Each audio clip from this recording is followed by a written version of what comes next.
here's the pawpaw tree, and you can see here is an unripe fruit.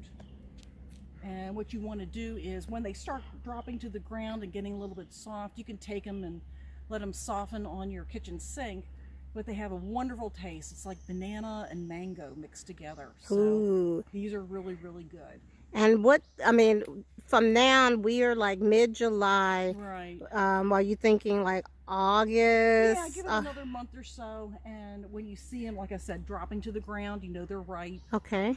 Or you can pick them where they're just maybe a little underripe, and they'll soften up for you. Okay. And I've made breads and what have you, with them. They're really neat.